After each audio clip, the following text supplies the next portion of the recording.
اللهم لا تجعل لنا ذنب الله تبارك وتعالى አስታውሱኝ አስታውሳችኋለሁ ብሏል። የተጨነቀን ሰው ጥሪ ሰምቶ ከጭንቅ የሚያወጣው ማን ነው በማለትም አላህ ተባረከ ወተዓላ ጠይቋል። አኢላሁም መዐላህ ብሏል። መጨረሻ ላይ ከአላህ ጋር ሌላ አምላክ አለ እንዴ? የተጨነቀን ሰው ተጨንቆ ዱዓ ሲያደርግ ሲለምን መልስ መስጠት የሚችል ያለ አላህ ማንም እንደሌለ መስፈርቱን አሟልቶ የለመነውን ሰው አላህ እንደሚቀበል የሚያሳይ ነው። ዝክርና ዱዓን ከቦታ ከሁኔታ ጋር ከቁጥር ጋር እያይዘን ለማለት ከነቢይ ከሰሓቦች የተገኘ መሆን አለበት። ከነቢዩ የተገኘውንም ቁጥሩን፣ ወቅቱን፣ አባባሉን ጠብቀን ልንል ይገባናል። መጨመር፣ መቀነስ፣ ማዛባት አይቻል። ሌላና ሁለተኛው ከዝክር ጋር ተያያዥ ወሳኝ ነጥብ ዝክር በምናደርግበት ጊዜ ልክ እንደ ዱዓ እጅ አንስቶ የሚደረግ ዝክር የለም። ዋናው ዝክር ማለቱ ነው። እጄን አንስቼ ዝክር ብል ምን ችግር አለው ያለን እንደሆነ ምላሹ ችግሩ ቢድዓ ውስጥ መግባት ይሆን።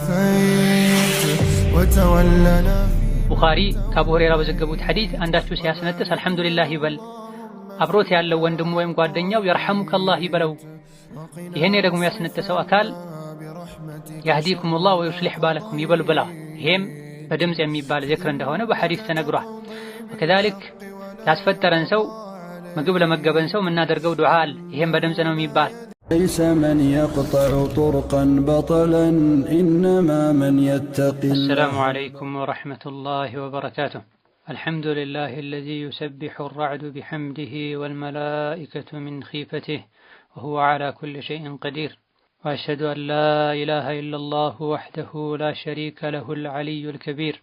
وأشهد أن محمدا عبده ورسوله البشير النذير صلى الله عليه وعلى آله وأصحابه وأتباعه الأخيار. أما بعد أنه ذكرنا دعاء هو اللي يمياس فلق كما هو ننقى بشقرنا بجنك قزي يبلت الله تبارك وتعالى ما استوسنا ما لما ياسفلقات بذكرنا بدعاء يما يفتى شقر يلا الله تبارك وتعالى أستوسون أستوساتها له بلا يتجنك أنسو تري سمتو ከጭንቅ የሚያወጣው ማን ነው በማለትም አላህ ተባረከ ወተዓላ ጠይቋል።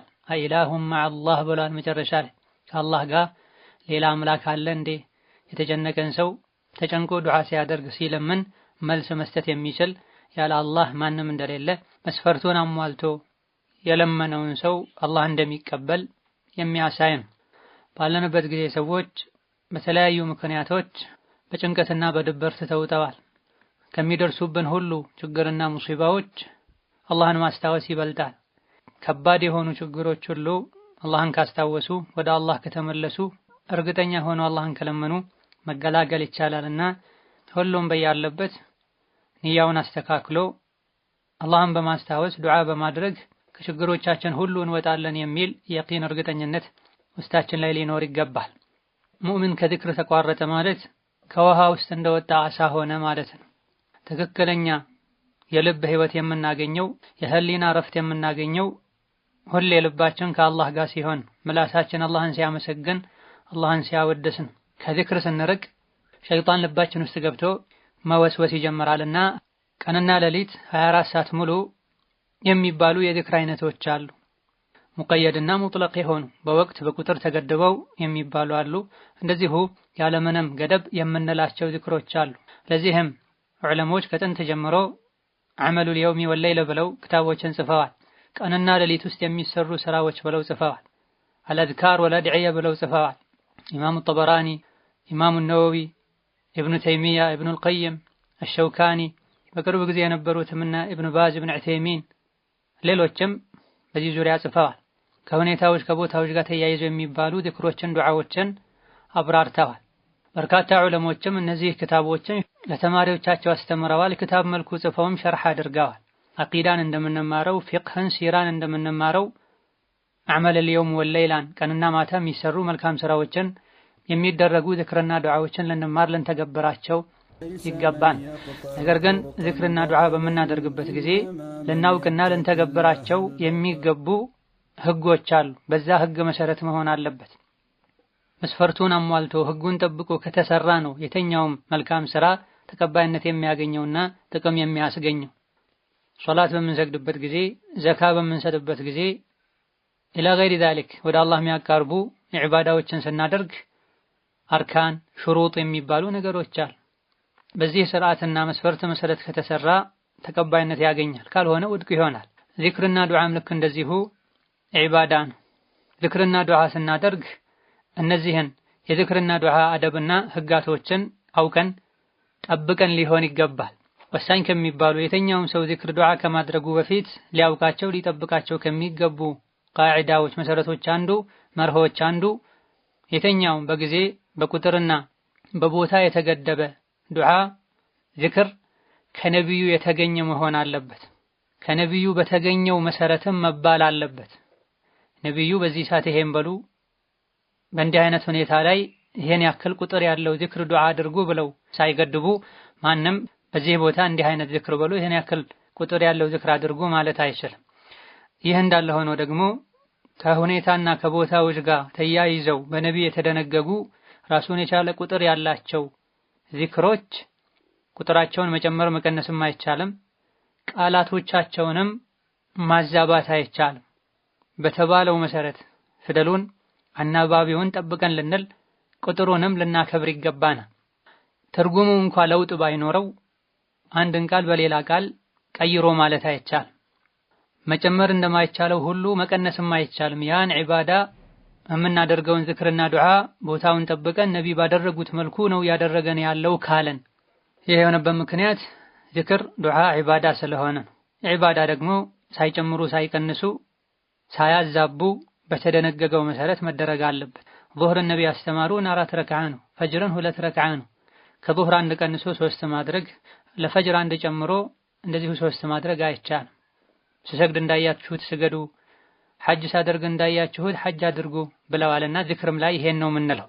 ቡኻሪና ሙስሊም ከበራ ኢብኑ ዓዚብ ባስተላለፉት ሐዲስ ነብዩ አለይሂ ሰላቱ ወሰላም ወደ መኝታህ ስትሄድ ውዱእ አድርግ፣ ልክ ለሶላት የምታደርገውን አይነት ውዱእ።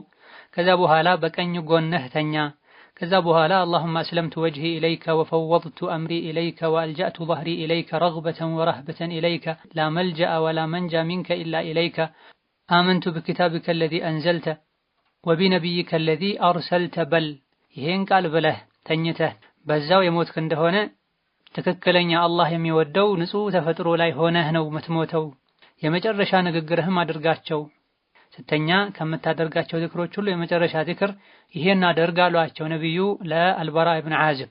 አልበራ ኢብኑ ዓዚብ ከነቢይ ሰምተው እስቲ ልበላቸው ብለው ለነቢይ መልሰው ሲያሰሟቸው ወቢነቢይከ አለዚ አርሰልተ ሚለው ጋር ሲደርሱ ወቢረሱሊከ አለዚ አርሰልተ አሉ። ነብዩ ያስተማሯቸው ወቢነቢይከ አለዚ አርሰልተ ነበር። በራ ግን ወቢረሱሊከ አለዚ አርሰልተ አሉ። ነቢይ የሚለውን ረሱል በሚል ቀየሩት። ነቢያችን ሰለላሁ ዐለይሂ ወሰለም ይሄን አላጸደቁም። ላ ወቢነቢይከ አለዚ አርሰልተ አሉት። ወቢረሱሊከ አትበል ወቢነቢይከ በል አሏቸው። ይሄን ሲያብራሩ አልሐፊዝ ኢብኑ ሐጀር ረሂመሁላህ ተዓላ ወቢረሱሊከ ሲሉ በራ ሃይ ትክክል አይደለህም ወቢነቢይከ ብለህ ቅራ ያሉበት ምክንያት አነ አልፋዘል አዝካሪ ተውቂፊያ የዝክር ቃላቶች የተገደቡ ናቸው፣ መቀያየር አይቻልም። ከነቢዩ እንደተሰማው እንደተገኘው ብቻ ነው የሚባለው። ነቢዩ እዚህ ጋር ያረሙበት የመለሱበት ምክንያትም ይህ ነው። ትርጉሙ ያው ተመሳሳይ ከመሆኑ ጋር ነብዩ ሰለላሁ ዐለይሂ ወሰለም ነብይም ናቸው ረሱልም ናቸው። እሳቸው ያስተማሩት ወቢነቢይከ አለዚ አርሰልተ በላከውም ነቢይ አምኛለሁ በል ነበር ያሉት። አልበራ ወቢነቢይከ በሚለው ፋንታ ወቢረሱሊከ ሲል ላ አይሆንም እንደዛ ወቢነቢይከ በል እንዳስተማርኩህ ብለውታልና መቀያየር አይቻልም። ወለው ቢተግይር ለፍዝን ላ ይፍሲዱል ማዕና ማዕናን እንኳ ባይቀየር ሌላ ትርጉም እንኳ ባይኖረው ፊደሉ መቀየር የለበትም። ወሀከዛ በቁጥር የተገደበ ነብዩ ሰለላሁ ዐለይሂ ወሰለም 3 ጊዜ 10 ጊዜ 100 ጊዜ ብለው ያስቀመጡትን ዝክር መጨመር መቀነስ አይቻልም። በቁጥር የተገደበበት ራሱን የቻለ ምክንያት ይኖረዋልና ጀምሬ በተወሰነ የቻልኩትን ያክል ብለስ በአንዳንድ ምክንያቶች ጀምሬ ባቆመውስ ሙሉውን እላለሁ ከማለት ጋር የሆነ እንቅፋት ገጥሞ ከሆነ የተቋረጠው ይሄ ችግር የለም። ነገር ግን አንድን በቁጥር የተገደበን ዝክር ከነቢይ እንደተገኘው ማለት የፈለገ ሳያጎድል 100 የተባለውን 80 አድርሶ ሳያቆም 10 የተባለውን 8 አድርሶ ሳያቋርጥ ሙሉውን ማለት አለበት። መቀነስ እንደሚከለከለው ሁሉ መጨመርም ይከለከላል። አንዳንድ ከተገደበው በላይ ማለት የሚቻልባቸው የዝክር አይነቶች አሉ። ወደፊት የምናያቸው የምንጠቅሳቸው ይሆናል። አንዳንዴ ዝክር ያሉ ቁጥር ላይ ሊሳሳቱ ይችላሉ። 80 ነው ያልኩት 85፣ 90 ነው ያልኩት 95 የሚል ጥርጣሬ በሚገጥምበት ጊዜ ላይ ግምታችን ያመዘነበትን መያዝ ለጥንቃቄ ብለን ከጥርጣሬ ለመውጣት ዝቅተኛውን መያዝ እንችላለን። ይሄ አውቆ መጨመር ውስጥ አይገባም። 100 ጊዜ መባል ያለበትን የቆጠረን 80 ደርሰን 80 ነው 90 ብንል 90 የሚለው ካመዘነ 90 ብለን እንቀጥላለን። 90 ደርሻለሁ ብለን እርግጠኛ መሆን ካልቻለን ወይም አብዛኛው ግምታችን 90 ነው ካላለ 80 ብንል መሃል ላይ 10 ሊኖር የሚችል ከመሆኑ ጋር የኔ ችግር የለውም። ሆን ተብሎ ታስቦ የተደረገ ስላልሆነ ማለት ነው። ኢዘን ከወቅት ጋር ከጊዜ ጋር አያይዞ ዚክር ለማለት ከነቢ የተገኘ መሆን አለበት። በርካታ ዑለሞች ከሱሐቦችም የተገኘ እንደዚሁ ሰነዱ ትክክል ከሆነ መጠቀም ይቻላል ያሉበት ሁኔታ አለ። ከታቢዒዎች ሳይሆን ዒባዳ ነክ ጉዳዮች ላይ ሱሐቦች በራሳቸው ተነሳሽነት በግል ራእያቸው ይቻላል ይደረጋል አይሉም። ከነቢ ሰምተውት ቢሆን ነው በሚል ከሱሐቦች የተገኘ ከሆነ ተቀበለን መስራት እንችላለን ተብሏል። ከሱሐቦች በታች ያሉ ከታቢዒዎች ከታቢዒት ታቢዒን ከሆነ ከጊዜ ከቦታና ከሁኔታዎች ጋር የተያዘን ዝክር ዱዓ ተቀበለን አናደርግም። ከነቢ ወይም ከሱሐቦች ከተገኘ ብቻ ነው። ይሄን ልብ ልንል ይገባናል። ከሱሐባ ተማሪዎች እንኳን ከነቢ ወይም ከሱሐባ ያልተላለፈን ዝክር ከቦታ ከሁኔታ ጋር ያይዞ ማለት አይቻልም ከመባሉ ጋር የተለያዩ መድረሳ ተከታዮች የሚባሉ ከመግሪብ እስከ ኢሻ የሚባል ዝክር ብለው የገሌ ሼኽ ሐድራ አውራድ የገሌ ሼኽ መድረሳ ተከታዮች አውራድ ያሉ ከመግሪብ እስከ ኢሻ ከሱብሒ በኋላ የጁሙዓ የሐሙስ ምሽት ብለው አውራዶችን አድካሮችን ገድበዋል። ይሄ በሙሉ ከሱና የሚጻረር ከነቢ ወይም ከሱሐቦች በትክክለኛ ሰነድ ያልተገኘን ዝክር ዱዓ ከቦታና ከወቅት ጋር ያይዘን በቁጥር ገድበን ልንላ ይገባን። ከነቢና ከሱሐቦች ተገኝቷል መባሉን ብቻ በቂ አይደለም። በትክክለኛ ዘገባ ወደኛ መድረሱ መረጋገጥ አለበት። በርካታ ضعيف የሆኑ የዱዓ የዝክር አይነቶች አሉ። ይሄን ዑለሞች የሐዲስ የአዝካርና የዱዓ ክታቦቻቸው ላይ አብራርተዋል። የምንሰማቸው ሐዲሶችን ሶሒህ ናቸው አይደለም ብለን የማጣራትን አንገብጋቢነት ከሚያሳዩ ነገሮች መሃል አንዱ አልሀረዊ ረሂመሁላህ ተዓላ ዘመል ከላም በተሰኘው ክታባቸው ላይ ከአብዱላህ ኢብኑ ሙባረክ ያስተላለፉት ታሪክ አለ። አብዱላህ ኢብኑ ሙባረክ ታዋቂ ሙሐዲስ ኢማም ሙጃሂድ ናቸው። ጉዞ ላይ ያሉ መንገድ ጠፋቸው። አንዴ በረሃ ላይ ጉዞ ላይ ሆኖ መንገድ የጠፋው ሰው ዒባደላሂ አዒኑኒ እንደሚባል ሰምተው ነበር። ነገር ግን በረሃ ላይ ሆነው መንገድ ጠፍቷቸው የሚጠይቁትን ሰው አተውም ፈጀዐልቱ አጥሉቡ አልጁዝአ አንዙሩ ኢስናደሁ ብላ ይህ ከማን የተላለፈው በየ ሰነዱን መፈተሽና መመርመር ማጣራት ጀመርኩኝ ብላ አልሀረዊ ረሂመሁላህ ተዓላ ይሄ ላይ ተዕሊቅ ሲያደርጉ ፈለም የስተጅዝ አን የድዑወ ቢዱዓኢን ላ የራ ኢስናደሁ ሰነዱ የዘገባ ሰንሰለቱ ሰነዱ ትክክለኛ መሆኑን ሳያረጋግጥ ይሄን ዱዓ ማድረግ አልፈለገም። አልባኒም ረሂመሁላህ ተዓላ ሀከዛ ፈልየኩን ልኢትባዕ ብለዋል። ነቢይን ሱናን መከተል እንዲህ ነው መሆን ያለበት ብለዋል። ጭንቅና ችግር ላይ እንኳ ሆነው ከአሁን ቀደም ሰምተውት የነበረን በችግር መንገድ በጠፋ ጊዜ የሚባለን ዱዓ ለማለት አስቀድመው ሰነዱን ላጣራ ብለዋልና ፌስቡክ ላይ ዋትስአፕ ላይ በተለያየ መልኩ ለእንዲህ አይነት ጊዜ ይሄን ዱዓ ያለ ሰው እንዲህ አይነት ችግር ላይ ያለ ይሄን ዱዓ ያለ ከችግሩ ይወጣል 100 ጊዜ በለው ከዛ ለ50 ሰው አስተላልፈው ያሉ የሚያሰራጩት ነገር አለ። ጥንቃቄ ማድረግ ማረጋገጥ ያስፈልጋል።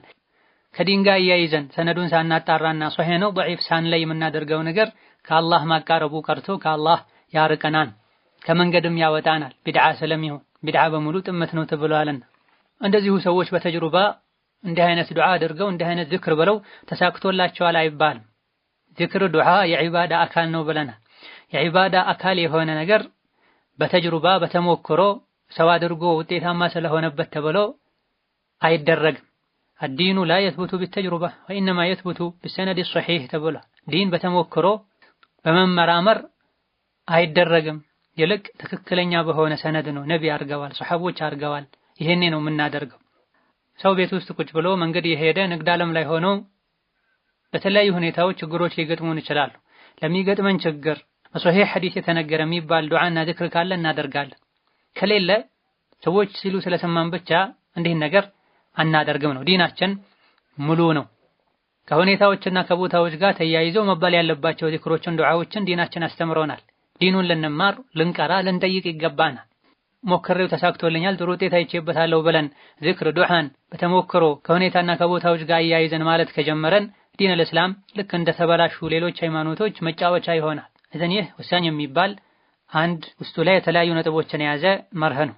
ዚክርና ዱዓን ከቦታ ከሁኔታ ጋር ከቁጥር ጋር አያይዘን ለማለት ከነቢይ ከሰሐቦች የተገኘ መሆን አለበት።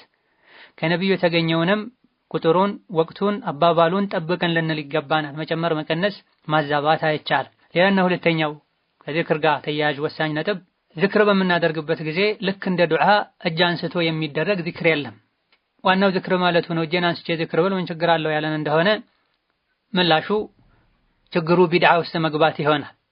ነቢያችን ሰለላሁ ዐለይሂ ወሰለም ዚክር ሲሉ እጃቸውን አንስተው ልክ እንደ ዱዓ ዚክር ያደርጉ ነበር አልተባለ። ምግብ በልተን ስንጨርስ የምናደርገው ዚክር አለ። ያን ዚክር ስናደርግ እጃችን ብናነሳ ቢድዓ ይሆንብናል። ጾመኛ ጾሞ ውሎ ሲያፈጥር የሚለው ዚክር አለ። ያን ዚክር ስናደርግ እጃችን ብናነሳ ቢድዓ ይሆንብናል። ነብዩ ሰለላሁ ዐለይሂ ወሰለም ዱዓ ሲያደርጉ እጃቸውን ያነሱ እንደነበረ በተለያዩ አጋጣሚዎች እጅ አንስተው ዱዓ እንዳደረጉ ተነግሯል። በእነዚህ አጋጣሚዎች ላይ እጃችን አንስተን ዱዓ እናደርጋለን። እጃቸውን ሳያነሱ ዱዓ ያደረጉበት አጋጣሚም ተነግሯል። እጃችን አናነሳ። ሁለቱም ያልተነገረበት ከሆነ ጉዳዩ ዱዓ ከሆነ ከሁኔታዎች ከክስተቶች ጋር የተያዘ ዚክር ሳይሆን ዱዓ ከሆነ እጃችን አንስተን ብናደርግ ችግር የለውም። ከዱዓ ደባ አንዱ እጅ ማንሳት ነው። ነገር ግን ዚክር ከሆነ ከሁኔታ ከቦታ ከቁጥር ጋር የተያዘ ዚክር ሲሆን እጅ አንስቶ ማለቱ ቢድዓ ይሆናል። ከዚክር ጋር እጅ አናነሳ። ስለዚህ የጧትና ማታ ዚክር ስናደርግም ይሁን ሌሎች ከሁኔታ ከቦታ ጋር የተያዙ ዚክሮችን ስናደርግ እጃችንን አንስተን አናደርግም። ሌላኛው ወሳኝ ነጥብ ዚክር ማድረግ ሁሉም ሁኔታ ላይ ይቻላል። ፈዝኩሩላህ ቂያመን ወቁዑደን ወዐላ ጁኑቢኩም ተኝታችሁም ተንጋላችሁም ተጋድማችሁም ዚክር አድርጉ ተብሏል። ዚክር ለማድረግ የግድ ራሱን የቻለ አቀማመጥ አለው። በዚህ መልኩ እንጂ ቁጭ ብለህ አይባልም። ነዓም ውዱእ አድርጎ ወደ ቂብላ ዞሮ ተስተካክሎ በአደብ ዚክር ማድረጉ መልካም ነው ሊባል ይችላል። ነገር ግን በዚህ መልኩ ተቀምጠህ እንጂ በዚህ መልኩ ጭንቅላትህን ሰውነትህን ያወዛወዝክ የነቀነክ እንጂ አይባልም። ተገቢም አይደለም። ዚክር በሚያደርጉበት ጊዜ ወደ ግራ ወደ ቀኝ ሰውነትን ያወዛወዙ ማድረግ አስፈላጊም አይደለም። ሰኪና እርጋታ ያስፈልጋል። ሁሌም ዚክር ማለት የሚቻል ከመሆኑ ጋር ሁለት ሁኔታዎች ላይ ዚክር ማለት እንደማይፈቀድ አብዱላህ ኢብኑ አባስ ሌሎችም ተናግረዋል። ኢብኑ አቢ ሸይባ በዘገቡት አተር يكره أن يذكر الله وهو جالس على الخلاء والرجل يواقع امرأته لأنه ذو الجلال يجلل عن ذلك بلا ሁለት ቦታዎች ላይ ዚክር ማድረግ ይወገዛል ብላ አንደኛ መጸዳጃ ቤት ላይ ሆነው የተጸዳዱ ባለበት ጊዜ፣ ሁለተኛ ባል ሚስቱን የተገናኘ ሚስትም ከባሏ ጋር ግንኙነት የፈጸመች ግብረ ስጋ ግንኙነት ያደረገች ሁለት ሁኔታዎች ላይ ዚክር ማለት አይቻልም፣ ከአላህ ክብር ጋር አይሄድም ብለዋል። እነዚህ ሁለት ሁኔታዎች ላይ እያሉ ዚክር ማለት ተከልክሏል። ነገር ግን አላህ በጥበቡ ከነዚህ ሁለት ሁኔታዎች በፊት ግን አስቀድሞ ዚክር ማለትን ደንግጓል። ይሄንን ኢብኑል ቀይም ረሂመሁላህ ተዓላ አልዋቢሉ ሰይብ የተሰኘው ድንቅ የሆነ የዚክር ዱዓ ክታባቸው ላይ ጠቅሰዋል። ግብረ ስጋ ግንኙነት የተደረገና መጸዳጃ ቤት ላይ ሆነው እየተጸዳዱ የሸኑ ዚክር ማድረግ አይቻልም። ነገር ግን በዲናችን መጸዳጃ ቤት ከመግባት በፊት ራሱን የቻለ ዚክር ተቀምጦለታል። ግብረ ስጋ ግንኙነት ከማድረግ በፊትም ራሱን የቻለ ዱዓ ተቀምጦለታል። ሁለቱም ወደፊት በአላህ ፈቃድ የሚጠቀሱ ይሆናል። በእነዚህ ሁለት ሁኔታዎች ላይም ዚክር የሚጠላው የሚከለከለው በምላስ ከሆነ ነው። በልብ አይከለከልም። መጸዳጃ ቤት ሆኖ አንድ ሰው በልቡ አላህን ቢያስታውስ፣ ግብረ ስጋ ግንኙነት ላይ ሆኖ አላህን ቢያስታውስ በልቡ ችግር የለውም። በምላስ ግን እነዚህ ሁለት ሁኔታዎች ላይ ይጠላል። ሌላኛው ወሳኝ ነጥብ ዱዓና ዚክር ለማድረግ ጧሃራ መኖር ውዱእ ላይ መሆን ሸርጥ አይደለም። ኢማም ሙስሊም ከዓኢሻ በዘገቡት ሐዲስ ስለ ነብዩ ሲናገሩ ካነ የዝኩሩላህ ዐላ ኩሊ አሕያኒህ ብለዋል። ነብዩ ሁሌም በሁሉም ሁኔታ ላይ ዚክር ያደርጉ ነበር ተብሏል። መጸዳጃ ቤት ሆኖ መሰል የሆኑ የሚከለከሉባቸው ቦታዎች ሲቀሩ ማለት ነው። ኢዘን ውዱእ የለኝም ዱዓ አላደርግም ዚክር አላደርግም፣ ጧሃራ የለኝም ዚክር አላደርግም አይባልም። ባይሆን አንዳንድ ሐዲሶች ላይ ነብዩ ሰለላሁ ዐለይሂ ወሰለም ጧሃራ ላይ ስላልነበርኩኝ አላህን ማስታወስ ከብዶኝ ነው ያሉበት ሁኔታ አለ። ነሳኢ፣ አቡ ዳውድ አልሙሃጅር ኢብኑ ቁንፉዝ ከሚባል ሱሐቢ እንደዘገቡት አልሙሃጅር ወደ ነብዩ መጥተው ሰላም አለይኩም ስላቸው መልስ አልሰጡኝም። ውዱእ አደረጉና መልስ ሰጡኝ። ከዛም ምክንያታቸውን ነገሩኝ።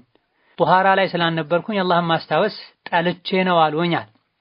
ነገር ግን ሌላ ኢማም አሕመድ በዘገቡት ሐዲስ حدثني مرة النبي صلى الله عليه وسلم بال ثم قرأ شيئا من القرآن من قبل أن يمس ماء የሚላል። ነብዩ ሰለላሁ ዐለይሂ ወሰለም ሽንት ሸንተው ውሃ ሳይነኩ ቁርአን እንደቀሩ የሚያሳይ ሐዲስ አለ።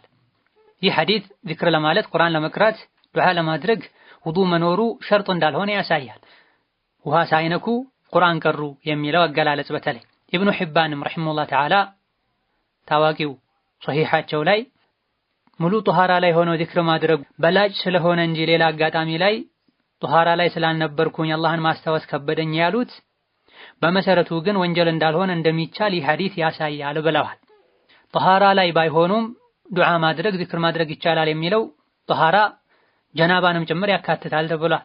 አላሁመ ኢላ ጀናባ ላይ ያለ ሰው ቁርአን መቅራት ይችላል አይችልም? ይህ ኺላፍ አለበት። ቁርአኑን ካብንቶ ሌሎች ዚክሮችን ጀናባ ላይ ያለ ሰው ጀናባውን እስካወርድ ድረስ ሌሎች ዚክሮችን ቢል ምንም ችግር የለም። ዚክርና ዱዓን በተለይ ዚክርን በተመለከተ ወሳኝ ከሚባሉ ነጥቦች አንዱ በመሰረቱ ዚክርና ዱዓ ያለ ድምጽ ነው የሚደረገው። አላህ በተከበረው ቃሉ ሱረቱል አዕራፍ 205 ላይ ወዝኩር ረበከ ፊ ነፍሲከ ተضرعا وخيفة ودون الجهر من القول ብሏል። ይህ አንቀጽ ላይ በግልጽ ወዱነል ጀህሪ ተብሏል። ድምጽህን ጮክ ሳታደርግ ተብሏል። ስለዚህ በመሰረቱ ዚክር ዱዓ ያለ ድምጽ ነው የሚደረገው። ዚክሩን ዱዓውን የሚያደርገው አካል ለራሱ ብቻ እያሰማ ማለት ነው፣ አፉን ያንቀሳቀሰ። አንዳንድ ድምጽን ጮክ ማድረግ የሚቻልባቸው አጋጣሚዎች በሐዲስ ተነግረዋል። እነዚህ ብቻ ተነጥለው ይወጣሉ። የዒድ ተክቢራ በድምጽ ነው የሚባለው። ሐጅና ዑምራ ላይ ተልቢያ ለበይክ አላሁመ ለበይክ በድምጽ ነው የሚባለው። ዊትር በኋላ የሚደረገው ዚክር ዱዓ ድምጽን ጮክ አድርጎ ነው የሚባለው። በርካታ ዑለሞች በተለይ ሙሐዲሶች ከሶላቶች በኋላ የሚባሉ ዚክሮችም ሁሉም በግሉ በመጠኑ ድምጹን ጮክ አድርጎ ነው የሚለው ብለዋል። በሶሒህ ሐዲስ ከአብዱላህ ብን አባስ እንደተላለፈው ሶላት ማለት በነቢይ ዘመን ሶላት ማለቁን የማውቀው ሰዎች ከሶላት በኋላ ድምጻቸውን ጮክ አድርገው ዚክር ሲሉ በመስማቴ ነበር ብለዋል። እሳቸው ለዚህ ሕፃን ከመሆናቸው አንፃር ሶላተል ጀማዓ ዘግይተው ሊደርሱ ይችሉ ነበር።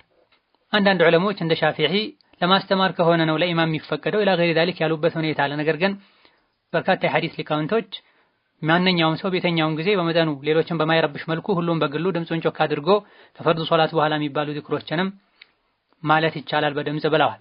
ወከዛሊክ በማስነጠስ ሰዓት የሚባለን ዚክርም ድምጹን ጮክ አድርጎ ነው የሚለው።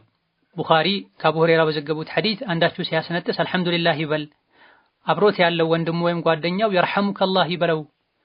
ይሄን ደግሞ ያስነጠሰው አካል ያህዲኩሙላህ ወዩስሊህ ባለኩም ይበል ብለዋል። ይሄም በድምጽ የሚባል ዚክር እንደሆነ በሐዲስ ተነግሯል። ወከዛሊክ ላስፈጠረን ሰው ምግብ ለመገበን ሰው የምናደርገው ዱዓ አለ። ይሄም በድምጽ ነው የሚባል።